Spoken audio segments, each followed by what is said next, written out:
नमस्कार मित्रांनो. Introduction to वूकॉमर्सच्या Marathi वर्कशॉपमध्ये तुम्हा सर्वांचं स्वागत आहे.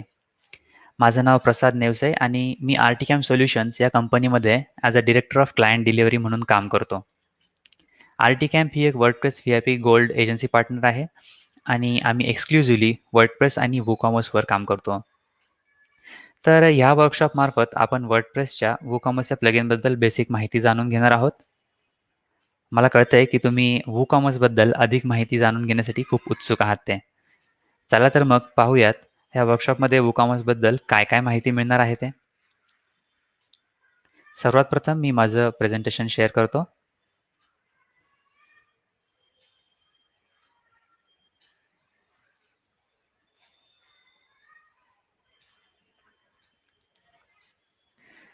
तर आपण WooCommerce काय आहे ह्याबद्दल थोडक्यात माहिती घेणार आहोत. त्यानंतर WooCommerceची थोडीशी हिस्ट्री मी सांगणार आहे थोडक्यात. त्याचबरोबर WooCommerceची वैशिष्ट्ये काय? WooCommerce कसं इन्स्टॉल करायचं? ह्याबद्दल आपण माहिती घेणार आहोत. WooCommerceचा स्टोअर सेटअप कसा करायचा ते मी तुम्हाला सांगणार आहे.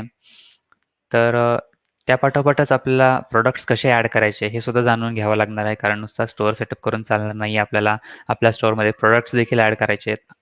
ते मी तुम्हाला दाखवणार आहे. त्यानंतर मग कस्टमर जेव्हा तुमच्या शॉपवर येतो आणि प्रॉडक्ट्स ॲड करू पाहतो, तर ते मी तुम्हाला दाखवणार आहे, की कस्टमरची जर्नी कशी असेल, कस्टमरचा एक्सपिरियन्स कसा असेल, तो कार्टमध्ये प्रॉडक्ट्स कसे ॲड करतो आणि चेकआउट कसं करतो, याचा ओव्हरव्ह्यू मी तुम्हाला दाखवणार आहे. त्यानंतर ॲज अ स्टोअर ॲडमिन तुम्ही WooCommerceच्या डॅशबोर्डमध्ये ऑर्डर्सचं लिस्टिंग कसं बघू शकता, ऑर्डर्सच्या डिटेल्स कशा बघू शकता, हे मी तुम्हाला दाखवणार आहे. त्यानंतर WooCommerceचे ॲनालिटिक्सच्या अंडर कुठल्या-कुठल्या प्रकारचे रिपोर्ट्स अवेलेबल आहेत, ते मी तुम्हाला दाखवणार आहे. त्या पाठोपाठ मार्केटिंग हब ह्या फीचर अंतर्गत काय offerings WooCommerce by default provide करतं, हे मी तुम्हाला सांगणार आहे. आणि सगळ्यात शेवटी आपण 10 ते 15 मिनिटांचा Q&A क्वेशन एंड आन्सरचं सेशन ठेवणार आहोत. तर आता इतका वेळ मी तुम्हाला सांगत होतो, की आपण WooCommerceमध्ये हे बघणार आहोत, WooCommerceमध्ये ते बघणार आहोत. तर तुम्हाला नक्कीच प्रश्न पडला असेल, की WooCommerce नक्की आहे तरी काय? तर WooCommerce हे वर्डप्रेसचं एक फ्री प्लगइन आहे, ज्याद्वारे तुम्ही तुमची वर्डप्रेस वेबसाईट ही ई-कॉमर्समध्ये कन्व्हर्ट करू शकता आणि तेही खूप सहजतेनं. म्हणतात ना, in matter of few clicks. Yes, अगदी तसंच. आणि मला हे सांगायला खूप आनंद होतो, की WooCommerce हे इतक्या उत्कृष्टरित्या बनवलेलं प्लगइन आहे, की आजच्या घडीला एकूण ई-कॉमर्स स्टोअर्सपैकी more than 30% stores are powered by WooCommerce. तर 30% अधिक स्टोअर्स हे WooCommerceनी पॉवर्ड आहेत. तर ही होती थोडक्यात माहिती, की WooCommerce काय आहे ते. आता WooCommerceची हिस्ट्री जर जाणून घ्यायची असेल, तर थोडक्यात सांगायचं झालं तर नोव्हेंबर 2007 मध्ये मार्क फॉरेस्टर, मॅग्नस जिप्सन आणि एडी पायनर ह्या ट्रायोने म्हणजे ह्या 3 लोकांनी WooThemes ही कंपनी स्थापन केली. 2011 मध्ये खऱ्या अर्थानं WooCommerce अस्तित्वात आलं आणि ते इतर लोकांनी वापरण्यास सुरुवात केली. तुम्हाला माहितीच असेल, पण तरीही सांगतो. WooCommerce हे WooThemesचंच प्रॉडक्ट आहे. पुढे मग 2015 मध्ये WooThemesला ऑटोमॅटिकने अक्वायर केलं. Yes, Automattic is the same company which is behind WordPress and Jetpack. हेच ते 3 founders Adii Pienaar, Magnus Jepson आणि मार्क फॉरेस्टर ज्यांनी WooThemes आणि WooCommerceची स्थापना केली. आता WooCommerceच्या फीचर्सचा आपण थोडक्यात आढावा घेऊयात. तर WooCommerce हे प्लगइन इन्स्टॉल केल्या-केल्या तुम्हाला एक सेटअप विझार्ड दाखवला जातो, ज्याच्यामध्ये 4-5 बेसिक स्टेप्स असतात तुमचा WooCommerce स्टोअरच्या सेटअपसाठी.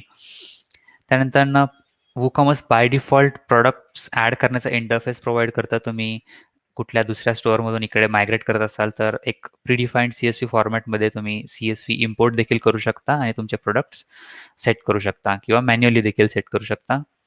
त्यानंतर WooCommerce इन्व्हेंटरी मॅनेजमेंटची फॅसिलिटी देखील देतं. तुमचा स्टॉक कीपिंग युनिट प्रॉडक्टची stock quantity, low stock threshold, out of stock threshold ह्या गोष्टी तुम्ही खूप सहजतेनं सेट करू शकता. WooCommerce out of the box काही पेमेंट गेटवेज प्रोव्हाईड करतात, जसं की Stripe, PayPal, Razorpay. ह्या व्यतिरिक्त देखील जर तुम्हाला काही पेमेंट गेटवे हवे असतील, तर WooCommerceच्या मार्केट प्लेसमध्ये तुम्ही ते सर्च करून प्रीमियम पेमेंट गेटवेज डाउनलोड करून इन्स्टॉल करू शकता तुमच्या वेबसाईटवर. टॅक्स ऑप्शन्स हे एक आणखी WooCommerceचं डिफॉल्ट फीचर आहे. जसं की तुम्हाला माहिती आहे की country wise tax policy, tax rates बदलतात. तर इंडियात जसं की IGST, CGST, SGST हे काही टॅक्स एक्झाम्पल्स मी तुम्हाला सांगू शकतो. तर ते आपण टॅक्स सेट करू शकतो WooCommerceमध्ये. त्यानंतर शिपिंग रेट. समजा तुम्हाला जर लोकल डिलिव्हरी द्यायची असेल किंवा इतर स्टेट्सला डिलिव्हरी द्यायची असेल तुमच्या प्रॉडक्ट्सची, तर तुम्ही वेगवेगळे शिपिंग रेट्स सेट करू शकता.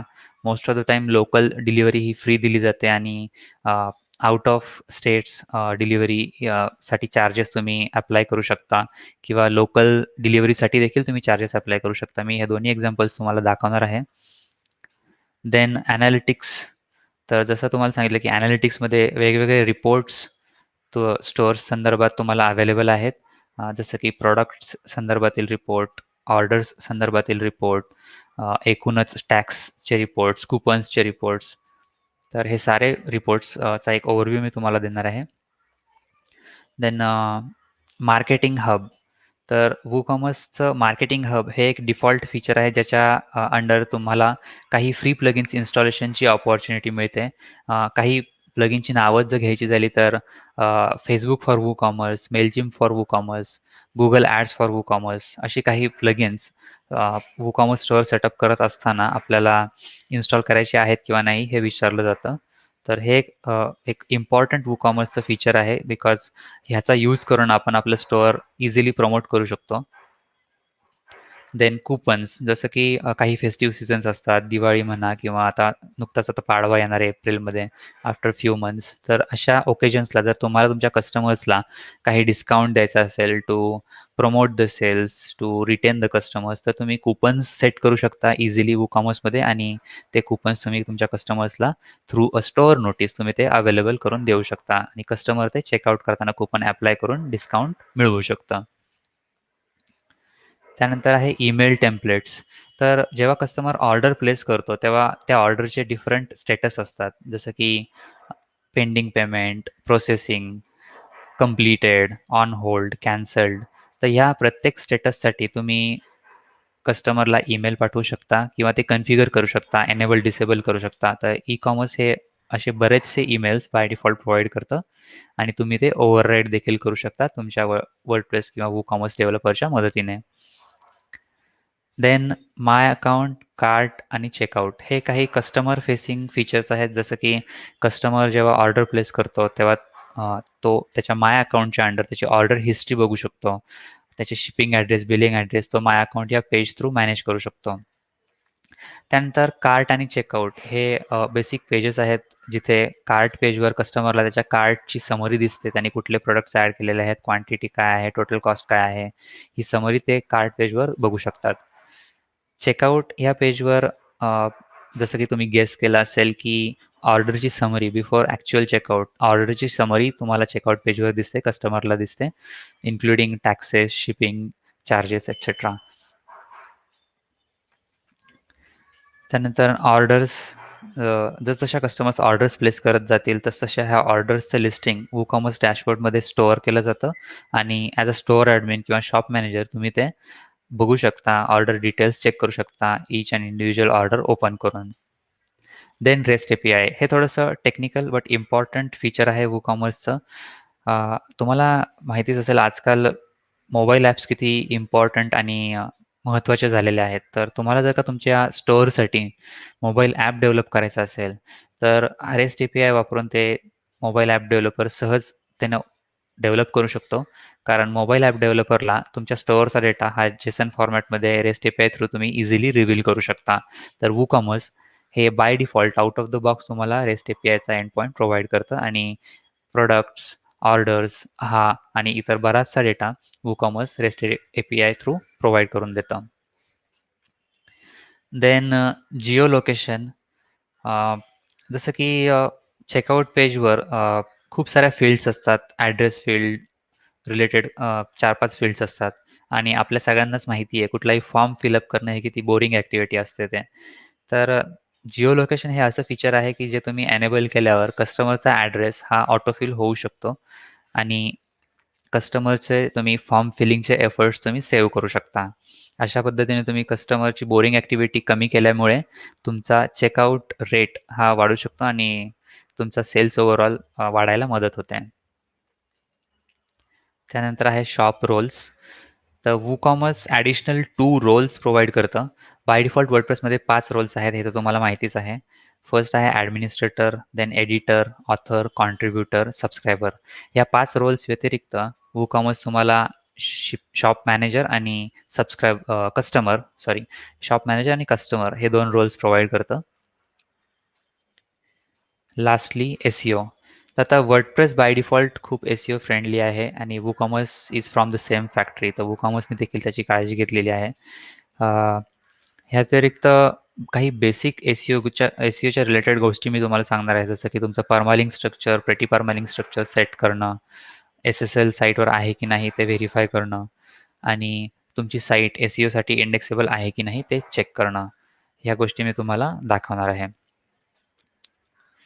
तर आता इतक्या वेळ आपण WooCommerceची थिओरिटिकल माहिती घेत होतो. आता खऱ्या अर्थानं बघूयात, की WooCommerce कसं इन्स्टॉल करायचं, त्याचा सेटअप विझार्ड कसा असतो आणि इतर माहिती.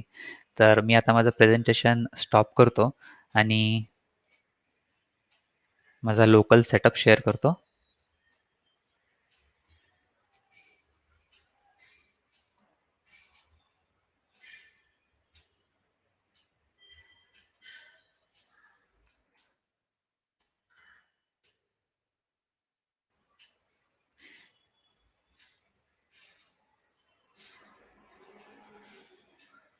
तर आता इथे तुम्हाला दिसत असेल, ही एक माझ्या लोकलवर इन्स्टॉल केलेली एक डिफॉल्ट लेटेस्ट वर्डप्रेस सेटअप आहे आणि इथेच मी तुम्हाला ॲडमिन डॅशबोर्डला लॉग इन करून WooCommerce कसं इन्स्टॉल करायचं, सेटअप कसा करायचा याबद्दलची माहिती देणार आहे. चला तर मग आपण आता डॅशबोर्डला लॉग इन करूयात.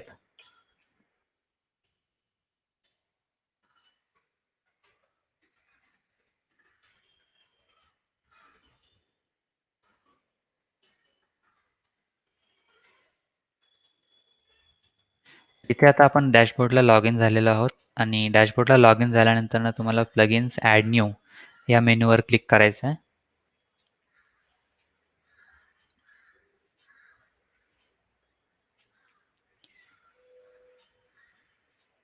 आणि त्यानंतर ह्या पेजवर तुम्हाला WooCommerce हे प्लगइन सर्च करायचं आहे.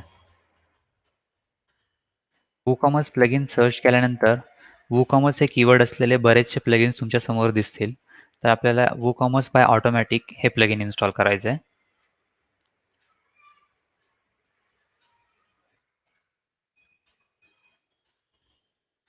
तर आपण इन्स्टॉल नाऊ बटनवर क्लिक करणार आहोत आणि त्या बटनवर क्लिक केल्यानंतर ना ते थोडासा वेळ घेईल आणि ते प्लगइन इन्स्टॉल होऊन जाईल.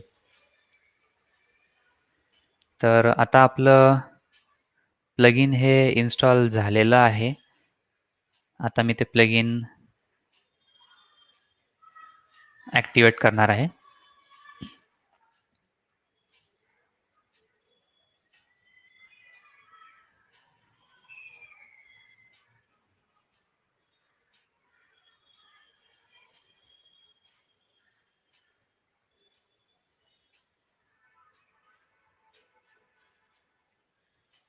आता हे प्लगइन ॲक्टिवेट झाल्या-झाल्या तुम्हाला दिसेल, की आपण सेटअप विझार्डवर रिडायरेक्ट झालेलो आहोत. तर हेच ते सेटअप विझार्ड जिथे 4 ते 5 स्टेप्समध्ये तुम्ही WooCommerceचा सेटअप कंप्लीट करू शकता, बेसिक सेटअप आणि त्याच्यानंतरनं मग प्रॉडक्ट्स ॲड करणं वगैरे ॲडिशनल सेटअपच्या रिलेटेड गोष्टी आपण WooCommerce डॅशबोर्डमध्ये जाऊन कंप्लीट करू शकतो. तर आता इथे फर्स्ट स्टेपमध्ये मी WooCommerce शॉपचा आपल्या स्टोअरचा बेस ॲड्रेस सेट करणार आहे. जसं की let's say Agarkar road, India, Maharashtra आणि हे आपण इथे सेट केलेलं आहे आणि मी इथे कंटिन्यूवर क्लिक करणार आहे. आता कंटिन्यूवर क्लिक केल्यानंतर तुम्हाला एक अलर्ट दिसेल जिथे की तुम्हाला विचारलं जातं की WooCommerceला तुमची स्टोअरची ॲक्टिव्हिटी ट्रॅक करण्यास परवानगी द्यायची आहे किंवा नाही. बेसिकली तुम्ही येस काउंट मी इनवर क्लिक करू शकता. कारण जर तुम्हाला WooCommerce वापरताना जर काही अडचणी येत असतील, काही इश्यूज येत असतील, तर WooCommerce ते ट्रॅक करतं आणि बिहाइंड द सीन ते ट्रॅक करून, रेकॉर्ड करून ते नेक्स्ट रिलीजमध्ये फिक्स करतं. अशा पद्धतीने आपल्याला ते हेल्पफुल राहतं इन फ्युचर. बट करंटली हा माझा लोकल सेटअप असल्यामुळे मी नो थँक्सवर क्लिक करणार आहे. देन नेक्स्ट स्टेपमध्ये आपल्याला इंडस्ट्री चूज करायची आहे. तर इथे मी फॅशन अपॅरल ही इंडस्ट्री चूज करणार आहे. कारण क्लोथिंग इंडस्ट्री रिलेटेड किंवा क्लोथिंग स्टोअरचं मी एक एक्झाम्पल तुम्हाला दाखवणार आहे या वर्कशॉपमध्ये आणि मी कंटिन्यूवर क्लिक करत आहे. देन प्रॉडक्ट टाइप्समध्ये तुम्ही वेगवेगळ्या प्रकारचे प्रॉडक्ट्स टाइप सेट करू शकता. जर तुमचं WooCommerce store booking related products sale करत असेल किंवा मेंबरशिप जसं की जिम मेंबरशिप सेल करत असेल, तर तुम्ही तेच चूज करू शकता. आपल्या आपल्या केसमध्ये मी आता क्लोथिंग स्टोअर तुम्हाला एक्झाम्पल म्हणून दाखवणार आहे. तर मी फिजिकल प्रॉडक्ट्स चूज करतोय आणि कंटिन्यूवर क्लिक करतोय. त्यानंतर ना इथे आता आणखी बिझनेस डिटेल्स तुम्ही प्रोव्हाईड करू शकता. जसं की किती प्रॉडक्ट्स तुम्ही सेल करत आहात. जर तुमचं ऑलरेडी शॉप सेटअप असेल फिजिकल, तर तुम्ही नंबर ऑफ प्रॉडक्ट्स जास्त असतील तुमच्याकडे, तर तुम्ही जास्त नंबर सेट करू शकता. इथं मी 1 to 10 चूज करतोय. आणि करंटली मी आत्ता कुठेही सेल करत नाही, त्यामुळे नो चूज करतोय. तर बेसिकली या डिटेल्स अनुसार तुम्हाला WooCommerce काही ॲडिशनल फीचर्स सजेस्ट करतं. तर आता मी दिलेल्या डिटेल्सच्या अनुसार WooCommerce मला काही मार्केटिंग हब रिलेटेड मार्केटिंग ॲक्टिव्हिटीजसाठी ॲड सजेस्ट करतंय. हे जर मी एनेबल करून नेक्स्टवर क्लिक केलं, तर ह्याच्याशी संदर्भातील प्लगइन्स हे ऑटोमॅटिकली WooCommerce इन्स्टॉल करून देतं. तर मार्केट ऑन फेसबुक हे प्लगइन वापरून आपण आपल्या WooCommerce ई-कॉमर्स स्टोअरमधले प्रॉडक्ट्स हे Facebook स्टोअरशी सिंक करू शकतो. Mailchimpचं ॲड ऑन यूज करून Mailchimp फॉर WooCommerce हे ॲड ऑन यूज करून आपण कस्टमर्सचा डेटा Mailchimp सबस्क्रायबर लिस्टमध्ये, ऑडियन्स लिस्टमध्ये मेंटेन ठेवू शकतो आणि तिथे आपण सेगमेंट करून मल्टिपल डिफरंट सेगमेंट्स क्रिएट करून आपण त्यांना ईमेल न्यूजलेटर पाठवू शकतो. जसं की समजा 50 ते 60 कस्टमर्स हे Adidasच्या ब्रँडचे टी-शर्ट्स किंवा अपॅरल्स पर्चेस करतात, असं तुम्हाला दिसून आलं, तर तुम्ही त्यांचा एक वेगळा सेगमेंट Mailchimpमध्ये क्रिएट करू शकता आणि Adidasचा जर तुमच्याकडे कुठला नवीन टी-शर्ट किंवा नवीन काही फॅशन ट्रेंड असलेलं काही प्रॉडक्ट आलं, तर तुम्ही ते स्टोअरमध्ये ॲड करून तुमच्या त्या सेगमेंटच्या अंडर असलेल्या कस्टमर्सला एक ईमेल न्यूजलेटर पाठवू शकता. जेणेकरून त्यांना कळेल की तुमच्या स्टोअरवर हा एक नवीन Adidasचा प्रॉडक्ट आलेला आहे, Adidas या ब्रँडचा आणि ते परचेस करू शकतात. अशा पद्धतीने तुम्ही कस्टमर सॅटिस्फॅक्शन अचीव्ह करू शकता आणि कस्टमर्स रिटेन करू शकता. तर सध्या मी हे डिॲक्टिव्हेट करत आहे. मला हे प्लगइन्स नको आहेत. कारण going through each and every feature of this marketing plugins will be of too much time. It will take too much of time. तर आपण मेन WooCommerceच्या गोष्टी एक्सप्लोअर करणार आहोत इथे. तर मी हे डिसेबल करून मी कंटिन्यूवर क्लिक करत आहे. आणि लास्ट स्टेपमध्ये आता WooCommerceची कुठली थीम आपल्याला इन्स्टॉल करायची आहे ते इथे आपल्याला चूज करायचं आहे. सध्या वर्डप्रेसची डिफॉल्ट 2021 थीम इन्स्टॉल्ड आहे आणि मी स्टोअर फ्रंट ही थीम इथे चूज करणार आहे. तर स्टोअर फ्रंट ही थीमसाठी मी चूज बटनवर क्लिक केल्यानंतर थोडासा वेळ घेतला जाईल आणि ती थीम इन्स्टॉल करून ॲक्टिवेट केली जाईल. स्टोअर फ्रंट ही सुद्धा थीम्सनी बनवलेली थीम आहे. खूप फेमस थीम आहे आणि SEO ऑप्टिमाइज थीम आहे. तर आपला बेसिक सेटअप कंप्लीट झालेला आहे सेटअप विझार्डचा आणि इथे आता जेटपॅक आणि WooCommerce शिपिंग अँड टॅक्स हे प्लगइन्स इन्स्टॉल करायचे आहेत का हे विचारलं जाते. तर मी येस प्लीजवर क्लिक करणार आहे आणि पुढे जाणार आहे. कारण आपल्याला शिपिंग अँड टॅक्सेसचा डेटा सेट करण्यासाठी लागणारच आहे. त्यामुळे मी ते येस चूज करत आहे. तर अशा प्रकारे आपला WooCommerceचा बेसिक सेटअप झालेला आहे. ते झाल्यानंतर मी आता WooCommerce होम इथे नेव्हिगेट करतोय आणि इथे एक वेलकम मेसेज आपल्याला WooCommerceकडून दिसतोय. तर ह्या इनिशियल काही स्टेप्स मी नेक्स्टवर क्लिक करून कंप्लीट करत आहे आणि बाकीचा सेटअप आता आपण इथे कंप्लीट करणार आहोत वन बाय वन. तर स्टोअर डिटेल्स आपण सेटअप विझार्डमध्ये टाकले. आता आपण आपल्या स्टोअरसाठीचं फर्स्ट प्रॉडक्ट सेट करणार आहोत. मी तुम्हाला दाखवणार आहे मॅन्युअली तुम्ही कसं प्रॉडक्ट ॲड करू शकता इझिली. तर ही आहे WooCommerceमधली ॲड प्रॉडक्टची स्क्रीन. इथे मी हे थंबनेल रिजनरेशन आपण स्टॉप करू शकतो आणि हा जो ओव्हरव्ह्यू इथे दिला जातो तो पण मी डिसमिस करतोय, कारण आपण ते स्टेप बाय स्टेप तसंही पाहणारच आहोत. तर आता मी इथे T shirt as an example product टाकतोय आणि मी काही डमी कॉन्टेंट प्रिपेअर करून ठेवलेला आहे, तो मी इथे यूज करतो.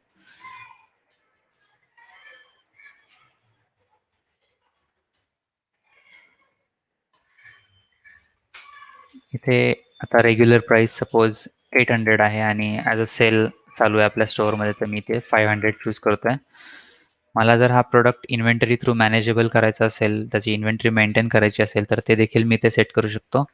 फॉर एक्झाम्पल T101 हा मी स्टॉक कीपिंग युनिट सेट करतोय आणि मॅनेज स्टॉक एनेबल करायचं असेल तर ते देखील आपण करू शकतो. स्टॉकची क्वांटिटी आत्ता किती आहे स्टोअरमध्ये, तर लेट्स से 100 आहे आणि out of stock low stock threshold set करायचा असेल तर तो देखील आपण सेट करू शकतो. तो लो स्टॉक थ्रेशोल्ड सेट केल्यामुळे काय होतं, समजा आत्ता आपल्याकडे 100 स्टॉक क्वांटिटी आहे आणि 15-20 ऑर्डर्स आल्या आणि ॲट द एंड माझ्याकडे 10च स्टॉक राहिला, 10 टी-शर्ट राहिले स्टोअरच्या स्टॉकमध्ये. तर मला एक ईमेल नोटिफिकेशन पाठवलं जातं WooCommerce through to let me know की आता 10च आयटम्स राहिलेले आहेत. तुम्ही तुमचा स्टॉक रिप्लेनिश करा. आणखी टी-शर्ट स्टोअरमध्ये तुम्ही टाका. तर त्या नोटिफिकेशन च्या बेसिसवर मी मग ॲक्शन घेऊ शकतो. तर ह्या बेसिक गोष्टी आपण इथे सेट केलेल्या आहेत. आपण सिंपल प्रॉडक्ट इथे चूज केलेला आहे. आपण व्हेरिएबल प्रॉडक्ट देखील चूज करू शकतो. व्हेरिएबल प्रॉडक्ट बेसिकली दुसरं-तिसरं काही नसून जसं की आपण बघतो की टी-शर्टचे साइजेस असू शकतात, वेगवेगळे कलर्स असू शकतात, तर ते म्हणजे व्हेरिएबल प्रॉडक्ट. त्यानंतर इथे एक शॉर्ट डिस्क्रिप्शन मी सेम यूज करतो. प्रॉडक्टची इमेज आपण सेट करूयात. माझ्याकडे डमी इमेज आहे, ती मी यूज करणार आहे.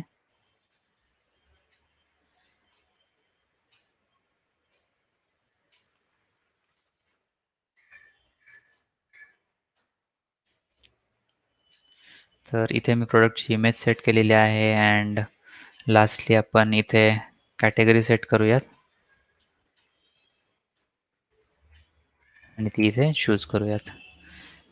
तर अशा पद्धतीने आपला बेसिक सेटअप कंप्लीट झालेला आहे. इथे तुम्हाला गॅलरी इमेजेस ॲडिशनल ॲड करायचे असतील तर त्या देखील ॲड करू शकता. तर मी 2-3 इमेजेस ॲज अन एक्झाम्पल इथे ॲड करतो आणि ॲड टू गॅलरी सिलेक्ट करतो. आता आवश्यक त्या सगळ्या गोष्टी आपण ॲड केलेल्या आहेत प्रॉडक्टच्या. आता मी इथे पब्लिशवर क्लिक करणार आहे. अशा पद्धतीने आपला प्रॉडक्टचा सेटअप हा कंप्लीट झालेला आहे.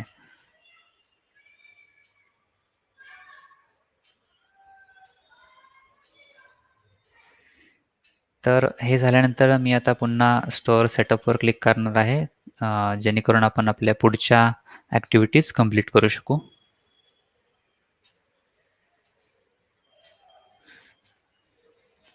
त्यानंतर आता आपण पेमेंट गेटवे सेट करणार आहोत. जसं की मी तुम्हाला सांगितलं WooCommerceमध्येच काही डिफॉल्ट पेमेंट गेटवेज अवेलेबल आहेत आउट ऑफ द बॉक्स. आपण दुसरे कुठले पेमेंट गेटवेज हवे असेल तर WooCommerceच्या मार्केट प्लेसवर जाऊन ते सर्च करून देखील इन्स्टॉल करू शकतो. आणि इथे मी कॅश ऑन डिलिव्हरी सध्या चूज करत आहे for the sake of this workshop. आणि पुन्हा एकदा मी आपल्या सेटअपकडे वळत आहे. इथे आपण आता टॅक्स रेट्स कन्फिगर करणार आहोत.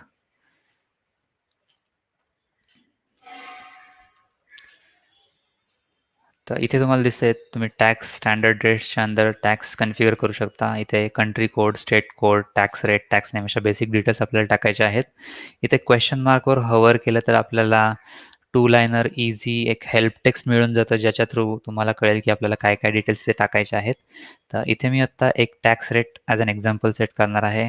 Country code India, then state code let's say Tamil Nadu. तामिळनाडूचा एक एक्झाम्पल पिनकोड आणि सिटी माझ्याकडे मी प्रिपेअर करून ठेवलेली आहे, तर ती मी इथे यूज करतो. अनाथूर सिटी आणि तिचा पिनकोड 18% IGST ॲप्लिकेबल असेल आणि इथे आपल्याला तो टॅक्स शिपिंग चार्जेसवर देखील अप्लाय करायचा आहे किंवा नाही हे इथं विचारलं जातं. तर मी ते सिलेक्टेडच ठेवत आहे आणि सेव्ह चेंजेसवर क्लिक करत आहे. अशा पद्धतीने आपला एक टॅक्स रेट सेट झालेला आहे इथे आणि मी पुन्हा एकदा स्टोअर सेटअपकडे वळतोय. तर आत्तापर्यंत आपण सेटअप विझार्ड बघितला, प्रॉडक्ट्स कसा ॲड करायचा बघितला, इन्व्हेंटरीचे बेसिक सेटिंग्ज आपण केल्या, पेमेंट गेटवे सेट केला, टॅक्स ऑप्शन सेट केले, टॅक्स रेट सेट केला. आता शिपिंग आपण सेट करणार आहोत, शिपिंग रेट्स. तर इथे तुम्हाला एक बेसिक शिपिंगचा सेटअप, इझी सेटअप इथे तुम्हाला दाखवलं जाते. तर आपण तो सेट करूयात आणि मी तुम्हाला थोडासा ॲडव्हान्स सेटअप देखील दाखवणार आहे. तर ॲडव्हान्स्ड सेटअपसाठी तुम्हाला WooCommerceच्या सेटिंग्जमध्ये जाऊन शिपिंग मेनूवर क्लिक करायचं आहे, शिपिंग टॅबवर क्लिक करायचं आहे आणि त्याच्या अंडर तुम्ही शिपिंग झोन्स आणि शिपिंग मेथड्स ॲड करू शकता. तर आता हा जो डिफॉल्ट होता त्याला मी रिनेम करणार आहे. आपण बेसिकली लोकल शिपिंग आणि डोमेस्टिक शिपिंग या 2 shipping methods, shipping zones set करणार आहोत. तर इथे मी लोकल सेट करतोय आणि let's say under local shipping I want to ship for Maharashtra state and I want to ship that at free of cost, let's say. So ही मी shipping method delete करतोय आणि नवीन शिपिंग मेथड ॲड करतोय, free shipping. तर अशा पद्धतीने आपलं हे फर्स्ट शिपिंग झोन आणि शिपिंग मेथड सेट झालेली आहे. आता मी डोमेस्टिक ही आणखी एक शिपिंग मेथड सेट करतो, शिपिंग झोन सेट करतो डोमेस्टिक आणि त्याच्या अंडर शिपिंग मेथड सेट करूयात.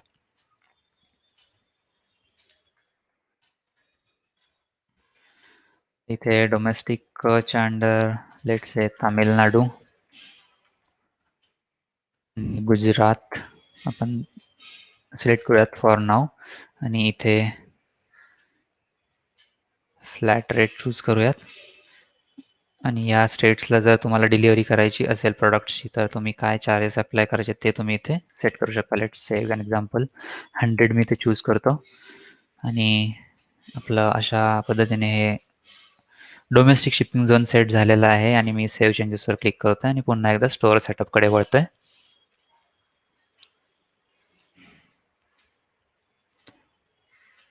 लास्टली आपल्याला आपलं स्टोअर पर्सनलाइज करायचं असेल, लोगो सेट करायचा असेल, होम पेज सेट करायचं असेल तर त्या काही बेसिक स्टेप्स इथे आहेत.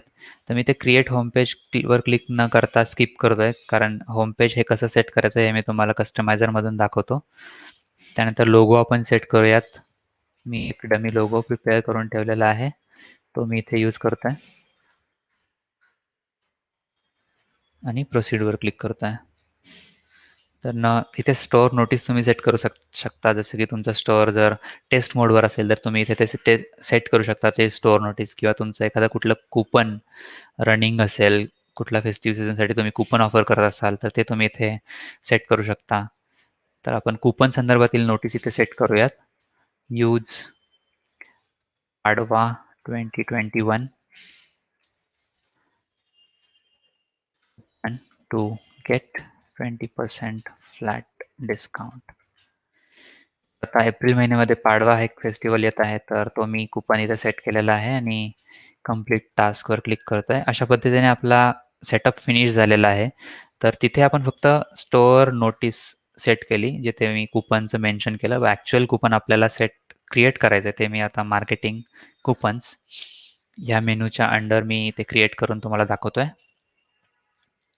तर इथे आल्यानंतर क्रिएट युअर फर्स्ट कूपन या बटनवर तुम्हाला क्लिक करायचं आहे आणि इथे तुम्हाला कूपनचं नाव द्यायचं आहे. तर मी स्पेलिंग मिस्टेक अवॉइड करण्यासाठी मी ते कूपन इथे as it is copy paste करतोय आणि पर्सेंट डिस्काउंट इथे चूज करतोय. डिस्काउंट टाईप तुम्ही इथे सिलेक्ट करू शकता. तर आपण 20% डिस्काउंट देणार आहोत, तो 20%ची व्हॅल्यू मी इथे टाकली आणि एक एक्सपायरी डेट तुम्ही चूज करू शकता.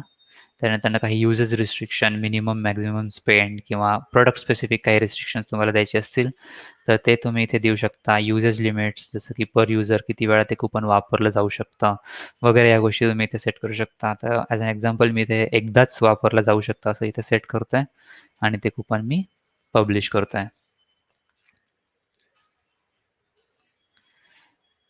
यानंतर WooCommerceच्या अंडर तुम्हाला ईमेल टेम्पलेट्स किती आणि काय कुठे अवेलेबल आहेत ते मी तुम्हाला दाखवणार आहे. जसं मी तुम्हाला सांगितलं कस्टमर जेव्हा ऑर्डर प्लेस करतो तेव्हा ती ऑर्डर डिफरंट स्टेटसमध्ये जात असते की न्यू ऑर्डर, कॅन्सल्ड ऑर्डर किंवा ऑन होल्ड, प्रोसेसिंग, कंप्लीटेड. तर ह्या प्रत्येक स्टेटसाठी email templates WooCommerce by default provide करतं आणि तुम्ही हे इथे एनेबल डिसेबल करू शकता मॅनेज थ्रू. तर हे डिफॉल्ट ईमेल टेम्पलेट्स तुम्हाला WooCommerce प्रोव्हाईड करतं आणि हे तुम्हाला जर कस्टमाइज करायचे असेल तर हे तुम्ही ओव्हरराईड करू शकता विथ द हेल्प ऑफ तुमचा WooCommerce थीम डेव्हलपर. तर ह्या बेसिक गोष्टी आपण सेट केलेल्या आहेत. स्टोअर सेटअप अशा पद्धतीने आपला कंप्लीट झालेला आहे. कूपन सेट केलेला आहे. प्रॉडक्ट ॲड केलेला आहे. ईमेल टेम्पलेटची माहिती आपण घेतलेली आहे. टॅक्स रेट, शिपिंग ऑप्शन्स हे आपण सेट केलेलं आहे. आता मी तुम्हाला ॲज अ कस्टमर कसं तो ऑर्डर प्लेस करणार आहे आणि चेकआउट करणार आहे हा एक फ्लो दाखवणार आहे. पण तत्पूर्वी एक लास्ट स्टेप आपण कंप्लीट करूयात. आपलं होम पेज आपण सेट केलेलं नाही आहे, जे मी तुम्हाला सांगितलं होतं की ते दाखवणार आहे. तर आपण आपला होम पेज सेट करूयात. तर कस्टमायझरमध्ये होम पेज सेटिंगच्या अंडर तुम्ही स्टॅटिक पेज आणि इथे शॉप हे चूज करू शकता, जेणेकरून तुमच्या स्टोअरचे प्रोडक्ट्स तुमच्या होम पेजवर दाखवले जातील. तर इथे तुम्हाला इतर पेजेसही दिसत आहेत, जसं की कार्ट, चेकआउट, माय अकाउंट. हे WooCommerceने क्रिएट केलेले डिफॉल्ट पेजेस आहेत आणि हे ऑटोमॅटिकली इन्स्टॉलेशनच्या वेळी WooCommerce क्रिएट करतं. तर आता मी इथे शॉप हे माझं होम पेज म्हणून सेट केलेलं आहे आणि मी हे पब्लिश करतोय आणि कस्टमायझर क्लोज करतोय. आता खऱ्या अर्थानं आपण कस्टमरचा फ्लो बघण्यासाठी रेडी झालेलो आहोत. तर मी आता वेबसाईटचा फ्रंट एंड व्हिजिट करतोय. आणि आता इमॅजिन करा की कस्टमर तुमच्या या स्टोअरवर आलेला आहे, तर की तो आता कसं हे प्रोडक्ट ब्राउज करेल, त्याची माहिती तो एक्सप्लोर करेल, की त्याची कॉस्ट काय आहे, प्रोडक्टची इन्फॉर्मेशन काय आहे, प्रोडक्टच्या इतर गॅलरी इमेजेस चेक करेल तो आणि मग ते प्रोडक्ट तो त्याच्या कार्टमध्ये ॲड करेल. ॲड टू कार्टवर क्लिक केल्यानंतर इथे एक शॉर्ट नोटीस दिसते की हे प्रोडक्ट तुमच्या कार्टमध्ये ॲड झालेलं आहे आणि व्ह्यू कार्टवर क्लिक करून तुम्ही ते प्रोडक्ट कस्टमर ते प्रोडक्ट त्याच्या कार्टमध्ये पाहू शकतो की किती क्वांटिटी, कॉस्ट वगैरे आणि इथे तो कूपन देखील ॲप्लाय करू शकतो.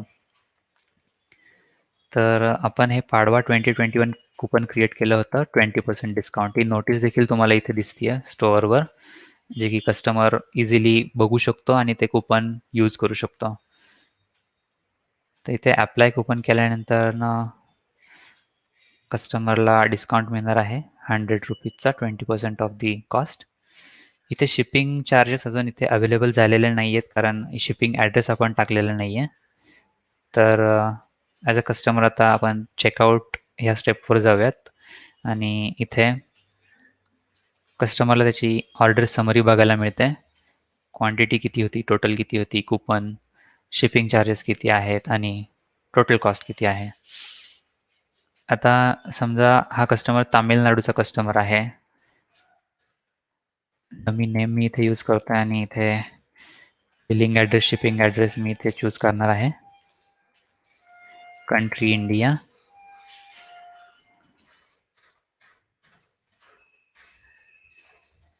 ही डमी डिटेल्स मी इथे टाकत आहे आणि इथे अनाथर ही एक सिटी मी इथे यूज करतोय तामिळनाडू स्टेटमधली आणि पिनकोड मी इथे टाकणार आहे. As soon as I enter pincode इथे तुम्हाला ही शिपिंग रिफ्रेश झालेली दिसेल. जो आपण शिपिंग चार्जेस सेट केले होते डोमेस्टिक, तो इथे अप्लाय झालेला आहे. आपण जो टॅक्स रेट सेट केला होता तो डायनामिकली इथे अप्लाय झालेला आहे 18%. आणि अशा पद्धतीने इथे टोटल कॉस्ट देखील अपडेट झालेली आहे.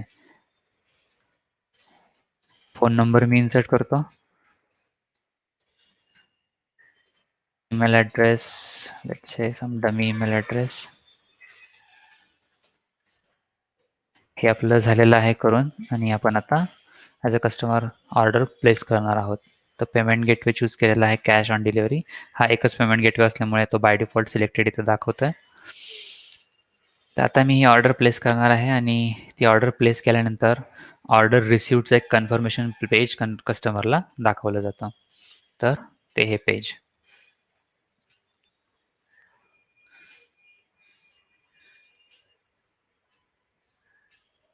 तर इथे ऑर्डरची कंप्लीट समरी पुन्हा एकदा कस्टमरला दाखवली जाते along with billing address and shipping address. तर हा होता कस्टमरचा स्टोअरवरचा फ्लो. तो कस्टमर कशा पद्धतीनं प्रोडक्ट ॲड करून तो चेकआउट करू शकतो याबद्दल.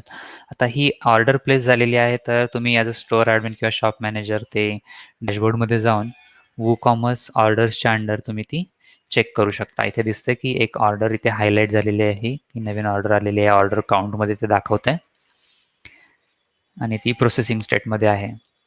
तर ही ऑर्डर ओपन केल्यानंतर आपल्याला त्या ऑर्डरचे additional details as a store admin किंवा शॉप मॅनेजर दिसू शकतात. जसं की कुठलं प्रोडक्ट परचेस केलं, टॅक्स काय त्याला अप्लाय झाला, कुपन कुठलं यूज केलं. इथून तुम्ही जर ती ऑर्डर डिलिव्हर झाली असेल तर ती कंप्लीटेड मार्क करू शकता आणि ती अपडेट करू शकता.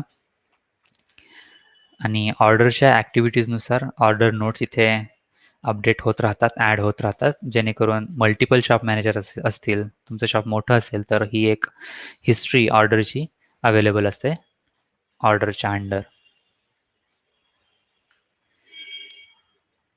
यानंतर आपण आता थोडंसं रिपोर्ट्स ॲनालिटिक्समध्ये जाऊन रिपोर्ट्सबद्दल माहिती घेऊयात. तर ॲनालिटिक्स हे WooCommerceचं आणखी एक फीचर आहे ज्याच्या अंडर तुम्हाला product wise report, revenue reports, ऑर्डर्सचे रिपोर्ट असे मल्टिपल रिपोर्ट्स तुम्हाला इथे पाहायला मिळतात. ओव्हरव्ह्यू स्क्रीनवर एक शॉपचा तुम्हाला complete overview, net sales, orders, category wise, product wise असा एक तुम्हाला एक शॉर्ट ओव्हरव्ह्यू इथे मिळतो आणि डिटेल जर तुम्हाला स्पेसिफिक रिपोर्ट्स हवे असतील तर ते तुम्ही त्या मेन्यूवर क्लिक करून प्रोडक्ट वाईज रिपोर्ट किंवा ऑर्डर वाईज रिपोर्ट हे तुम्ही इथे जाऊन चेक करू शकता. स्पेसिफिक डेट रेंजमध्ये किंवा स्पेसिफिक ॲडव्हान्स फिल्टर्स यूज करून तुम्ही ते रिपोर्ट्स एक्सप्लोर करू शकता. तर आपण बऱ्याचशा गोष्टी बघितल्या. एक रिवाईज करायचं झालं तर setup wizard, products, inventory, payment options, tax options, shipping rate, analytics, marketing hub, coupon कसं सेट करायचं, ईमेल टेम्पलेट्स काय आहेत, माय अकाउंट, कार्ट आणि चेकआउट ह्या कस्टमर सेंट्रिक गोष्टी आपण बघितल्या. कस्टमरचा चेकआउट फ्लो आपण बघितला. ऑर्डर्सची माहिती मी तुम्हाला दिली. ॲज अ स्टोअर ॲडमिन तो कसं चेक करू शकतो. रेस्ट API जर मी तुम्हाला थोडक्यात सांगितलं की तुम्ही मोबाईल ॲप डेव्हलपरला WooCommerceचा डिफॉल्ट रेस्ट API तुम्ही अवेलेबल करून देऊ शकता, जेणेकरून मोबाईल ॲप तुम्ही तुमच्या स्टोअरसाठी डेव्हलप करून घेऊ शकता. जिओ लोकेशनबद्दल मी माहिती दिली. आता 2 गोष्टी आपण आणखी जाणून घेणार आहोत, त्या म्हणजे शॉप रोल्स आणि SEO. तर शॉप रोल्सबद्दल सांगायचं झालं तर जसं मी तुम्हाला सांगितलं की वर्डप्रेसमध्ये 5 user roles by default available असतात. त्याच्या व्यतिरिक्त WooCommerce 2 रोल तुम्हाला अधिक प्रोव्हाईड करतं, ते म्हणजे शॉप मॅनेजर आणि कस्टमर.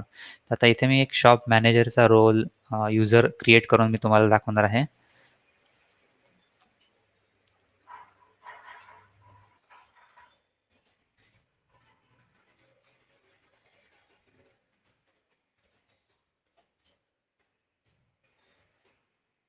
हे नोटिफिकेशन मी डिसेबल करतो आहे आणि इथे शॉप मॅनेजर रोल असाइन करतो आहे या टेस्ट युजरसाठी आणि मी हा यूजर ॲड करत आहे. आता तुम्हाला दिसेल की शॉप मॅनेजर रोल असलेला यूजर क्रिएट झालेला आहे आणि करंटली मी शॉप ओनर, ॲडमिनिस्ट्रेटर असल्यामुळे मला खूप साऱ्या ॲडव्हान्स्ड मेन्यूज आणि ॲक्टिव्हिटीज, ॲक्शन्स इथे अवेलेबल आहेत. तर ह्या ॲक्शन्सची जसं की प्लगइन नवीन ॲड करण्यासाठी किंवा थीम नवीन ॲड करण्यासाठी ह्या मेनूजची गरज शॉप मॅनेजरला नाही आहे. तर स्पेसिफिकली तुम्ही नवीन रोल, नवीन यूजर क्रिएट करून शॉप मॅनेजर हा रोल त्याला असाइन करू शकता. आता मी तुम्हाला शॉप मॅनेजर ह्या रोलला स्विच करून, या युजरला स्विच करून तुम्हाला दाखवणार आहे. त्याच्यासाठी मी स्विच युजर प्लगइन यूज केलेला आहे. इथे तुम्हाला दिसतंय की शॉप मॅनेजरला किती बेसिक आणि त्याला आवश्यक असलेल्याच गोष्टी इथे दिसतायत. या पद्धतीने तुम्ही अननेसेसरी ऑप्शन्स किंवा मेन्यूज अव्हॉइड करू शकता शॉप मॅनेजरला किंवा इतर युजर्सला देण्यापासून त्यांना दूर ठेवू शकता.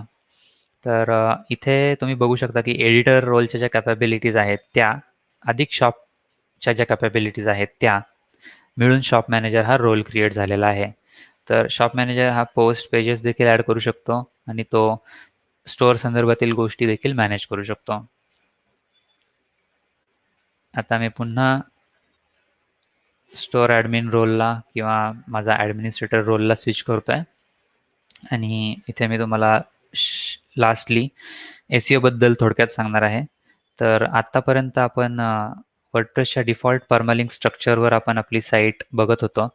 जर तुम्ही नोटीस केलं असेल, तर मी जेव्हा प्रॉडक्टवर क्लिक करतो, तर इथे क्वेरी स्ट्रिंग येतीये.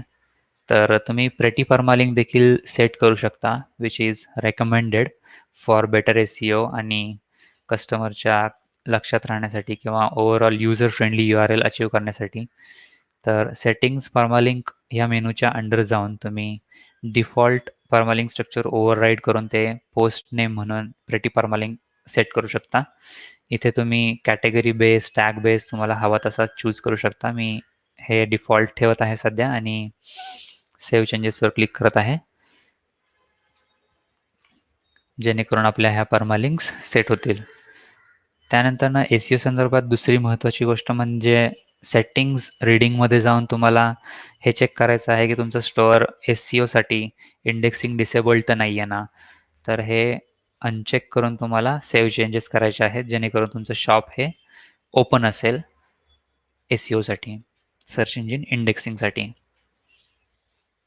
त्यानंतर ना एस-एस-एल ही एक महत्त्वाची गोष्ट आहे की ई-स्टोअर तुमचं ई-कॉमर्स स्टोअर असल्यामुळे, पेमेंट गेटवे इन्व्हॉल्व्ड असल्यामुळे एस-एस-एल असणं हे खूप आवश्यक आहे. त्याचप्रमाणे तुम्हाला माहितीच असेल की Googleनी, Chromeनी हे एस-ई-ओ कंपल्सरी केलेलं आहे. Google एस-ई-ओचा एस-एस-एल हा एक सर्च इंजिन रँकिंग फॅक्टर आहे. त्यामुळे एस-एस-एल देखील रेकमेंडेड आहे. तर अशा प्रकारे तुम्ही तुमचं WooCommerce setup, ecommerce store, WooCommerce हे प्लगइन वापरून खूप इझिली सेट करू शकता. मला आशा आहे की तुम्हाला हा वर्कशॉप आवडला असेल. तुम्हाला जर काही प्रश्न असतील तर आपण ते नक्कीच डिस्कस करू शकतो. धन्यवाद.